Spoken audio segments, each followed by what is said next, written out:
추워진 날씨 탓에 더 긴장되는 날씨인데요. 자, 오늘은 더 참 쌀쌀한 아침입니다. 뉴욕 증시 분석 이한경 위원님과 함께합니다. 어서 오세요. 네, 안녕하세요.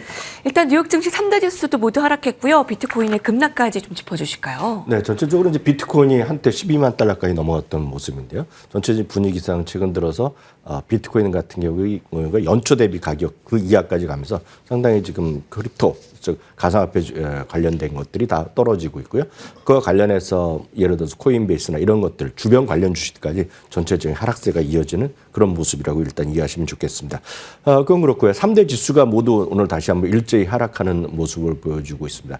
전체적으로 보면 이번 주에 가장 핫한 주제는 역시 여러분 잘 아시는 엔비디아가 되겠는데요. 엔비디아가 이제 우리나라 시간으로 보면 목요일날 새벽이죠. 미국 시간은 보면 수요일날 장 마감을 실적 발표하는데요.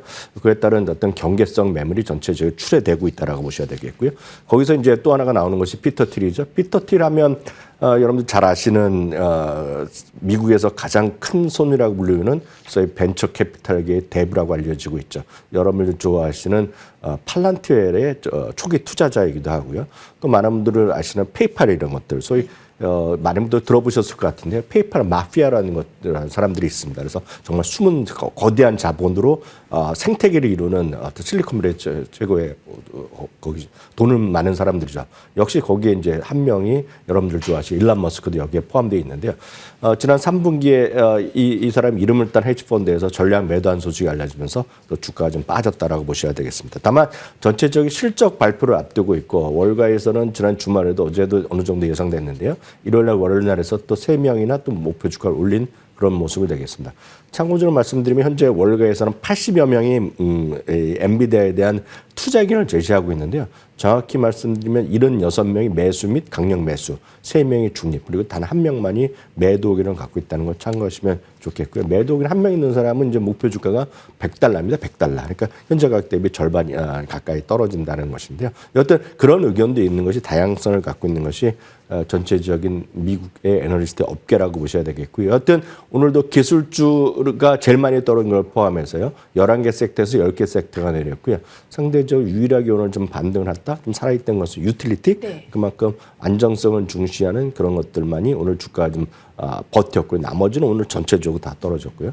다우지수가 오늘 550포인트 이상 떨어졌는데 여기는 아메리칸 익스프레스나 이런 것들은 오늘 주가가 떨어졌고 오늘 이제 타깃이 실적을 발표하면서 전체적으로 지금 유통업종이 또 하나 이제 흐름이거든요. 엔비디아랑 타겟 그리고 이제 월마트가 이번 네. 주에 같이 실적을 발표하는데요. 그런 것들에 대한 마지막 남은 유일한 섹터가 이제 유통업종인데요. 첫 번째 오늘 출발이 약간 좋지 않았다라는 정도 이해하시면 좋을 것 같습니다. 워렌 버핏의 그 소식 오늘 인사이트로 준비를 했는데요. 함께 주제 보시죠. 워렌 버핏 없는 버크셔에서 왜 이래 어디로? 워렌 버핏 올해 말 은퇴 앞두고 있습니다. 퇴임 발표 후에 이 주가가 한 20% 하락 보이기도 하는데요. 전망을 좀 살펴본다면요? 네, 어제도 잠깐 말씀드렸다시피 워렌 버핏이 이제 지난번에 이제 마지막으로 뭐라고 할까 고별 레터를 보냈죠. 그러면서 이미 지난 주총에서 이제 후계자 하면서 자기가 은퇴한다고 얘기했는데요. 아시다시피 이제 후계자는 지금 현재 나이가 미국 나이로 63살인 그렉 아벨이 이제 경영을 이제 맡아서 할 것으로 알려지고 있습니다. 여러 가지 얘기가 있겠지만 그 워렌 버핏의 이후에 벅스에서는 과연 어디를 갈까라는 걱정도 있고 기대감이 있다는 것도 사실이 되겠는데요. 역시 가장 많은 사람들이 오히려 우려하는 것은 그동안의 전설이었던 워렌 버핏이 떠나가면서 경우에 소위 버크셔에서의 그런 정책성이 과연 유지될 수 있냐는 것에 대한 우려감이 분명히 있던 것도 사실입니다. 그래서 사실 5, 6년 전, 10년 전부터 과연 워렌 버핏이 은퇴하거나 사망하면 어떻게 될 거냐 이런 걱정들이 많이 있었는데요. 실제로 보면 지금은 오히려 또 기대를 하는 사람들이 목소리가 좀 더 있다라고 보셔야 되겠습니다. 왜냐하면 최근 올해도 이제 아시다시피 지수 대비 좀 상당히 좋습니다. 지수 대비 수익률을 차리면 20% 정도 지수 대비 적었고요. 최근 5년 그리고 최근 15년만 보더라도 지수 대비 약간 지는 모습을 보여준 건 사실입니다. 이 그림이 보시면 최근 5년, 최근 10년 그리고 최근에 3년 정도 나오는 것인데요. 진한 색이 이제 벅스의 수익률. 제일 왼쪽 올해 들어서 보면 S&P보다 설치 좋지 않은 모습을 보여줬습니다. 5년 동안에는 이겼지만 10년 동안에 보면 큰 재미가 없었던 것이 것이 사실이 되겠는데요. 여전히 시장에 대해서는 그 워렌 버핏이 운영하던 벅세스의 장점이 있고 분명히 강점이 있고 과제도 있어 보이는데요. 강점은 역시 막대한 재무 건전성을 갖고 있다라고 보셔야 되겠습니다. 1조 주변의 시총을 갖고 있겠고요. 연간 500억 달러 수준의 세후 수익을 갖고 있다는 견고한 재무 구조도 있고 철옹성에 대처되죠. 그러니까 완벽하게 안전성을 갖고 있다는 얘기죠. 다만 역설적으로 보면 여기도 표에도 써놨지만 오른쪽에 이제 그게 상대적인 개념을 써놨는데요. 지금 시가총액 1조인데요. 1조 수준 약간 못 미치고 그 플러스 마이너스를 하고 있는데 현금은 보유한 현금 3,500억 달러입니다. 그래서 3,500달러 엄청난 돈을 현금으로만 갖고 있으니 너무 나이든 그리고 너무 나이든 워렌 버핏이 과감한 투자를 못했다는 얘기죠. 그래서 실제로 3,500달러면 채권이랑 갖고 있겠지만 이자는 받겠지만 놀고 있다는 얘기죠. 그래서 최근에 2, 3년 동안에 AI 성장 시장에서 전혀 능력을 발휘하지 못했고 너무나 안전하게 갖고 있다. 오히려 이런 건 최근 들어서는 좀 안전할 수 있겠죠. 그렇지만 그런 것들은 비판적인 시각도 있겠고요. 다각화된 포트폴리오가 한때는 특징이었습니다. 보험이라든가 철도, 에너지, 특히 철도도 많이 갖고 있고 미국에서 가장 큰 자동차 딜러사도 많이 갖고 있습니다. 그래서 상당히 안정적을 갖고 있겠지만 애플을 제외하고는 21세기의 핵심 동력이었던 어떤 기술주 이런 것들에 대한 것은 상당히 좀 배제되어 있다라고 볼 수 있겠죠. 그러니 이제 이 그렉 아벨이 됐을 경우는 어떻게 바뀔 수 있느냐. 바로 이런 부분에 대해서 긍정적으로 볼 수 있겠는데요. 현금을 활용할 것이다 얘기를 하고 있습니다. 여기에는 가장 중요한 것이 배당 한 번도 지급한 적이 없는데요. 이거는 이제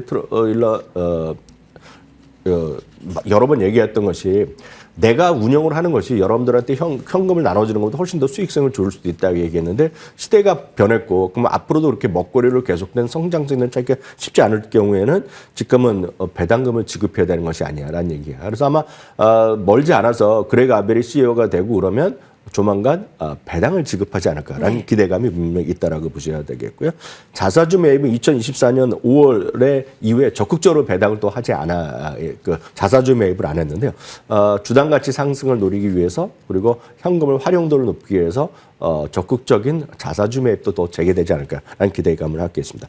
역시 가장 중요한 것은 투자 포트폴리오의 다양성이 되겠는데요. 말씀드렸다시피 한자는 장점이 될 수 있겠죠. 철도 그리고 에너지 그리고 먹거리 이런 것들을 많이 갖고 있고 또 신문사, 언론사도 많이 갖고 있는데요. 실제로 그것이 얼마나 성장을 갖고 있냐는 건 부족하죠. 그래서 나름은 젊은 세대로 경영이 이전되면서 조금 더 성장성을 갖고 가지 않겠냐. 그래서 이번에 물론 아직 비중은 뭐 1.몇 %밖에 1.6%밖에 안 되지만 알파벳을 산 것이 이제 성장성도 가미하면서 세상의 변화에 적극적으로 순응하겠다. 그런 것들이 이번에 밝혀지지 않느냐는 기대감을 갖고 있다라고 보셔야 되겠고요. 그런 관점에서 앞으로 추가적으로 보면 소통 채널도 정상화하고 IR 같은 예를 들어서 투자자 대회 어떤 회의 같은 거, 애널리스트 데이 이런 것들이 한 적이 없거든요. 그러니까 그런 것들도 활성화하면서 좀 더 주주와의 소통이라고 되겠죠. 왜냐하면 이 비판하는 사람들을 보면 이 주주들 자체가 늙었다는 겁니다. 나이가 많이 들었다는 거거든요. 네. 그래서 젊은 주주들을 좀 더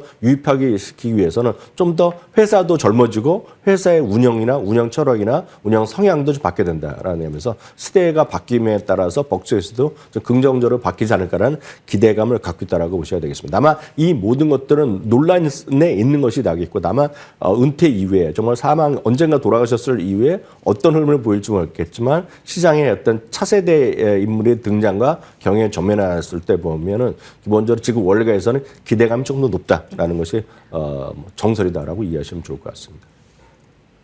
그런 버크셔 해서웨이의 은퇴 앞둔 워렌 버핏이 마지막 투자로 결정한 게 구글 알파벳입니다. 마치 최근 주식시장에는 새로운 히어로가 나타난 느낌입니다. 오늘 헤드라인을 살펴보시죠.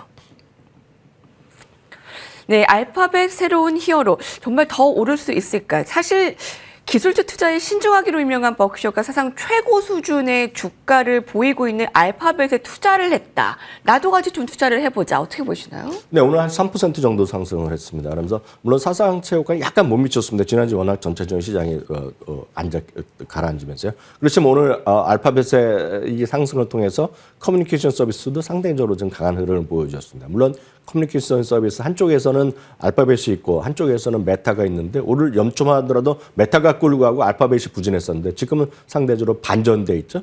전체적으로 알파벳이 올라가고 있습니다. 그래서 알파벳은 어제도 말씀드렸다시피 매그7 주식 중에서 올해 들어서 상승폭이 가장 큰 주식. 그래서 2위와 엔비디아의 차이가 약간씩 또 벌어지는 그런 우리가 생각했을 때 상식에 벗어나는 상식과는 다른 기대와는 다른 그런 흐름이 보이고 있다라고 보셔야 되겠고요. 지금 시가총액은 알파벳이 마이크로소프트 다음으로 4위인데요.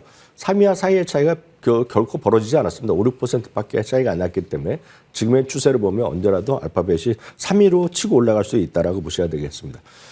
오픈 AI와 챗GPT가 나온 이후에 알파벳에는 AI에서 상당히 뒤졌다는 생각을 많이 했죠. 알파벳은 검색 시장이 끝냈다는 생각이 많이 있었는데요. 한때 이제 알파벳이 바드란 게 처음 나왔을 때 너무 엉터리 같다, 실수가 많다고 이야기했는데 알파벳에 제미나이 나온 이유는 모든 것이 많이 바뀌었죠.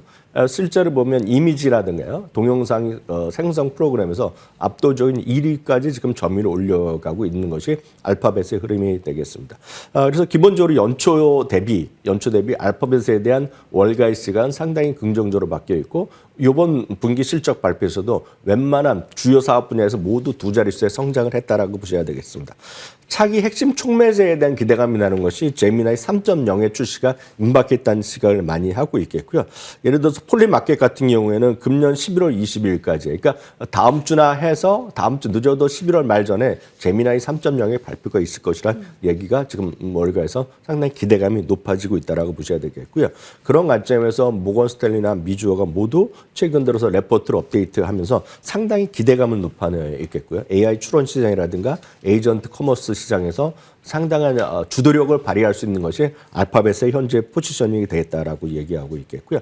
말씀드렸다시피 추론이나 자동화 시장 그리고 앞으로 다른 것에 비해서 약간 부족한 API 시장에서도 알파벳의 자리 차지함이 상당히 비중이 커져질 거라는 기대를 하고 있습니다. 그러면서 제미나이 3.0이 이후면 이거 발표된 이후에 주가 한 단계 더 레벨업하면서 시가총액 3위 수준에 올라가지 않을까. 목표 주가는 최근 들어서 많이 $300 이상을 많이 좀 받아가고 있다라고 이해하시면 좋을 것 같습니다. 여튼 알파벳 갖고 계신 분은 뭐 이런 거 다 복잡한 걸 떠나서 여러분들 대부분의 하루 종일 제일 많이 쓰는 앱이 대부분이 유튜브를 많이 쓰지 않습니까? 그래서 유튜브를 여러분을 보시는 순간 알파벳에 돈을 벌고 있다라고 간단히 이해하시면 될 것 같습니다. 네, 자 알파벳 주가 참 구글 알파벳 최근에 참 많이 각광받고 있습니다. AI 거품론을 한번 잠재울 수 있을까? 자 이런 소식이 최근에 대두되는데요. 두 번째 헤드라인으로 살펴보시죠. 네, 여전히 상승 여력이 큰 기술주 13개입니다. 자, 기술주 논란이 계속되고 있는데요. 예를 들면 엔비디아가 유명인들의 지분 정리 소식이 계속 들리고요. 잡음이 많은 가운데 기술주들을 어떻게 좀 볼 수 있을까요? 네, 맞습니다.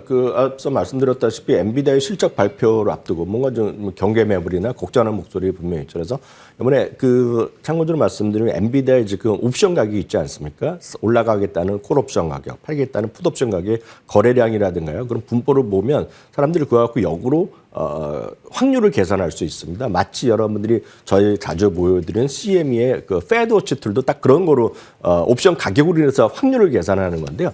이번에 목요일날 새벽이네요. 실적 발표하고 나서 그걸 전후에 옵션 가격을 이제 역으로 계산한 거로 미국 시간을 보면 어젯밤에 발표한 레포트가 하나 있는데요. 참고적으로 말씀드리면 이번에 옵션 가격의 추이를 보면 이번에 실적 발표 날이요. 그러니까 우리나라 시간으로 목요일날 밤에 열리는 장이 되겠죠. 그때 보면 엔비디아는 플러스 마이너스 6.3%가 움직일 가능성이 크다고 합니다. 그만큼 많은 사람들이 올라간다는 사람도 있는 반면에 떨어진다고 생각하는 사람이 상당히 많기 때문에 이번에 상당히 변동성이 커질 수 있고 변동성에 자신이 없는 사람은 거래를 잘 안 하는 거죠. 딱 그런 현상이 지금 엔비디아나 기술주의 전체적으로 발목을 잡고 있다라고 보셔야 되겠는데요. 그런 관점에서 전체적으로 시장에 대한 긍정적인 시각이 있고 그렇고 주가는 어려움이 많이 있고 오히려 올라간 것도 있지만 여전히 주가의 상승률이 크다라고 해서 마켓워치에서 조사한 것들이 있는데요. 정말 10개 종목, 서너 개 종목을 얘기하고 있는데요. 기준은 나스닥 100이 일단 포함되어 있어야 되겠고요. 5년간 주당시니까 복합 연간 성장률이 연 10% 이상이 되겠고요.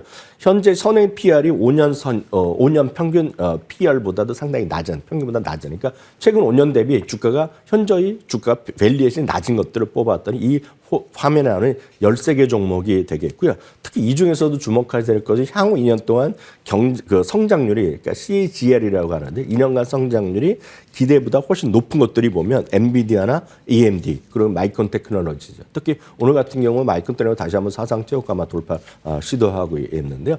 그런 것들이 되겠고요. 메타 그리고 마이크로소프트, 오토데스크, 참고적으로 S&P 500 평균 대비 지금 2배에서 적게는 2배에서 많게 8배 이상의 매출 성장률이 나오는 것들이기 때문에 이런 것들이 여전히 시장에서 큰 문제가 없고 이런 것들 위주로 시장이 약간 쉬거나 어려울 때는 어떻게 해야 되냐? 핵심주 위주로 보시는 것이 맞다라는 건 다시 한번 강조드리고 싶습니다. 뉴욕 시장의 나침반 이항영 위원님과 함께했습니다. 감사합니다.